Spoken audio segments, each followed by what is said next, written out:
So what she's doing, guys, is she's first cutting open the package gently to examine the roots.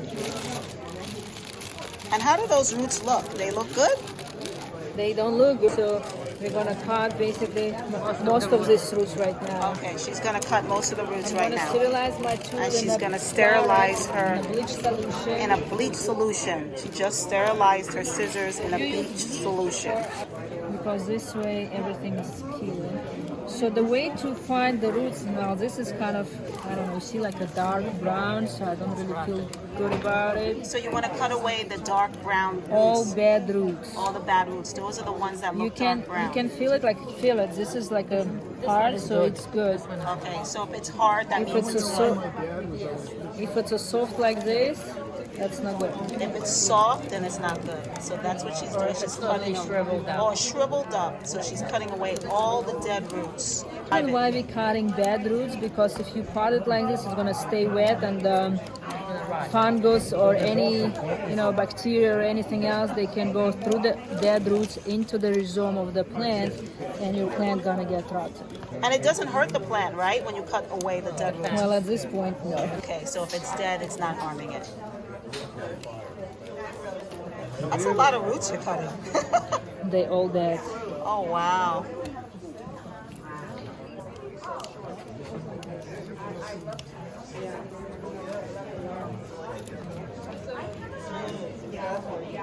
And you shouldn't be afraid to cut the roots, right? Because... Well, if it's a dead, it doesn't do anything to the plant. Oh. That's the reason why sometimes you want to buy locally, from the local nurseries, because they grow them in U.S. for a year or more or so, and they adjust it and, with the good roots.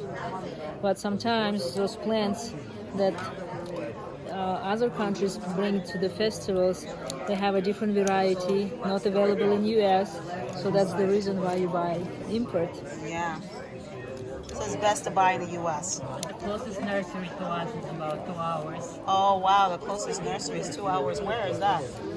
New Jersey. Oh, Connecticut? New Jersey, Connecticut.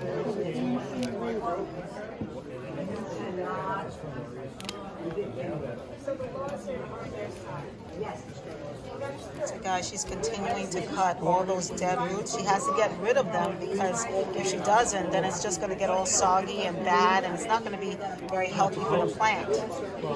So don't be afraid to cut your roots if they're soggy and they're dead, because that's going to be beneficial for the orchid. There's a nice shoot coming out. Oh yeah, and there's a nice shoot coming out. Where's that shoot? And when you're buying from, other vendors from the different countries, if you don't like the plants how it look like, you can always return it to them. Oh wow, did not know that. But they have only 3 days, so you can return only during the show. So you want to inspect your plant right there and see if you like it or not. Okay, good. Then I'm going to do that. So anytime you're going to a vending show, make sure when you get home you inspect the plant to make sure Not okay. at home, right there. Oh, right there and there. Unwrap the bag and see. Oh, I see. So and then if you don't like what it, you're seeing, okay, that's good. So don't wait till you get home. Inspect it right there to make sure that all the roots are healthy. Because then you can bargain with them, right? And you can say, no, this is not good. I want something else. So again, guys, this is a little tedious process, but this is something that you have to do. We all orchid lovers, we have to do this because we want to keep our orchids nice and healthy and alive. So, this is a labor of love that you're looking at right now. And it's looking really good. Wow, that's a lot of roots that you got rid of. unfortunately, yes. Now take a look at it now. Now I'm going to go to the sink and I'm going to rinse off whatever little matter left in there.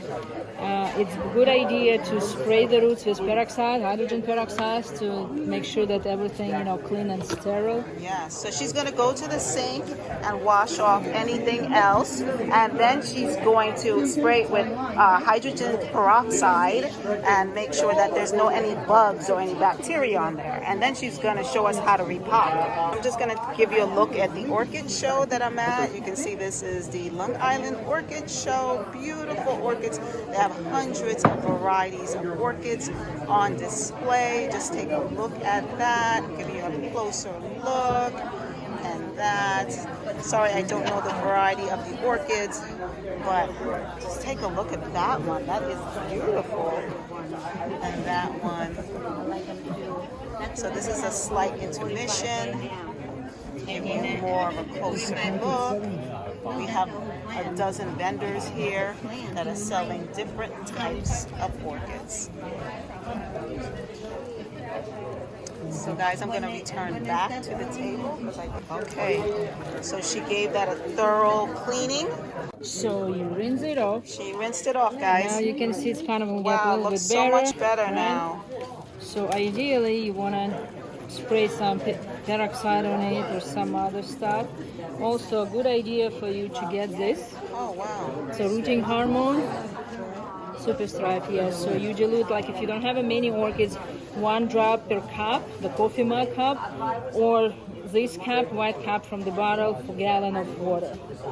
You can mix fertilizer to that too. And what does that do? Is that... It has a rooting hormone, so it's to promote the root growth. And when you're repotting something like that, you want to all energy to divert, to the root promoting stuff. Yeah, I like clear. So she's going to use the clear pot so she can see the roots. And what is that you're using? It's a leca, clay pellet. pot, leca pot. So you can get it from IKEA or you can get it Amazon.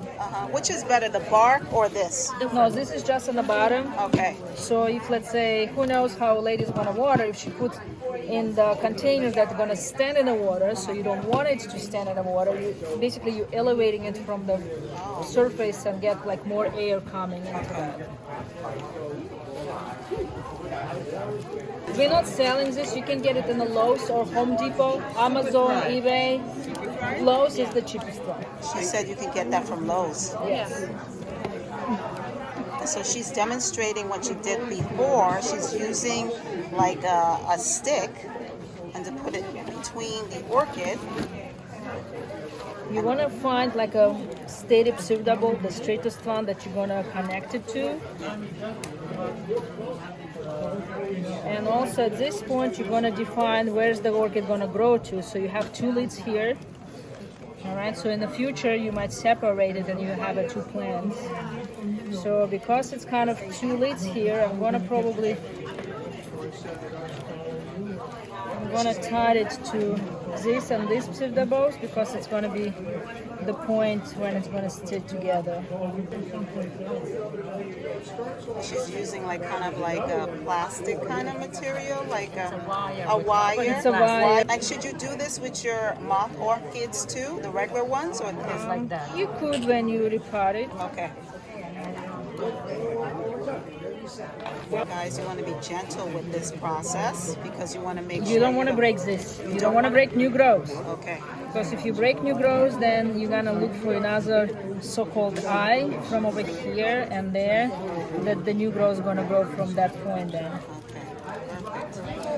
The Cattleya type orchid, they're blooming from the new growth, so like each growth gonna produce the flowers, and then the next when it matures, then it's gonna produce the flower. And where do you put them? Low light? Cattleya likes highlight. Highlight, guys. Highlight. Put it in highlight. Full sun? No orchid basically can go full sun, so you need to acclimate it little by little. So in the springtime when the sun is not up high, so you can bring it outside, but no orchid should be left in the full sun during like anywhere from 11 a.m. to like 4 p.m. Heard that, guys? Do not put in full sun. Sunny area, but not full sun. South window. I have my class in the west window, and they get a lot of sun. In the They west. got, how many orchids do you have? About 60. Oh, 60? Wow, you're an expert. No. You know how they're saying if you didn't kill so many orchids, you're not. Exactly. You have to kill a couple of them to become an expert. Well, I killed, years ago I killed a Wanda. I killed a Miltonopsis about 15 years ago. Synapse is kind of easy to kill. Yes. I'm gonna try again, but let's see. It's like an interesting one. And she's filling it with bark. And then she's using that clip that she just showed you to keep And it sturdy. When it's cut, clip again. Well, you don't have to use that. That's just something that. Well, you see, it's well, this one you want to use it because otherwise, if you Doesn't take have the to pot stay by the stable. plant, Oh. then you know. I see. Gotta use some muscle in there. There we go.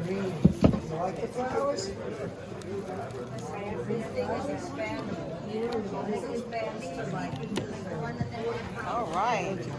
So now to check if you did it well or not, you pick it up. Like I said, don't Yes, pick it up. So yes. you pick it up, and it stays there. Oh wow, that is beautiful. And now your label.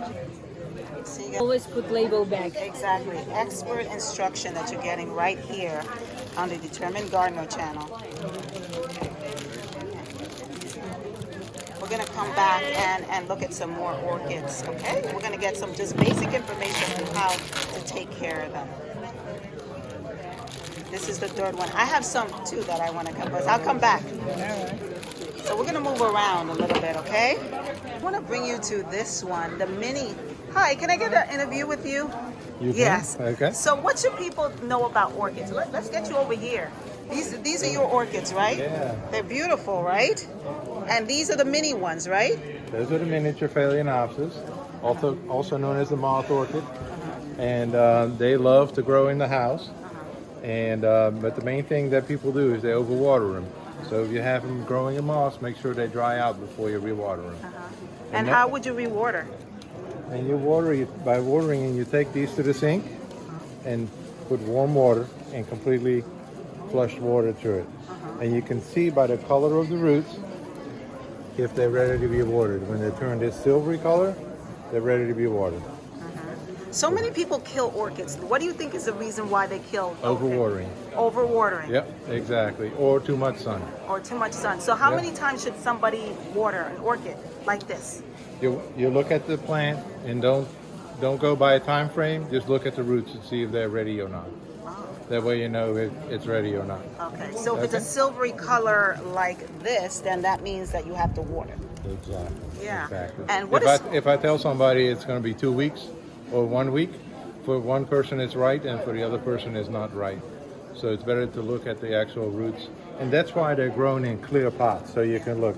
See how that's green? That's still wet. Don't water that. And when it comes to fertilizing, should people fertilize? You fertilize them, these type of orchids, you only fertilize them when they're not in bloom. If you fertilize the orchids that are in bloom, what they're going to want to do is they're going to want to go from flowering, they want to go back to growing, okay? And then you lose your flowers. So only fertilize these type of orchids when they are out of flower. Oh, and that means when it's just no buds or anything, right? Exactly, when it's just leaves. And how do you determine the health of an orchid? It's through the leaves, right? Yeah, if they see how they're nice and thick and they got like thickness to them, but they get shrivelly, that means that they have not been watered correctly. Oh, so if Yeah. you have shriveled leaves, that means it's not being watered, right? So what happens is if you overwater this orchid, the roots will rot and then it can't take up any more moisture. So what's the first thing you're going to want to do is water it more. So you get into a situation where you can't get out of. So don't overwater them. Don't get into that situation. Because even if they're wet, at that point the leaves will start to shrivel. And you cannot get them to rehydrate after that point. And last question, when should somebody repot? Repot them after they're done blooming, and only when they're fully really grown out of the pot. When they're have so many roots, like this one right here, when they have so many roots that they're almost busting out of the pot. In other words, they like to be kind of tight. That way the roots will dry up fast. And what you do is with this one, you just wrap a little bit of fresh moss around it and then put it in the next size pot.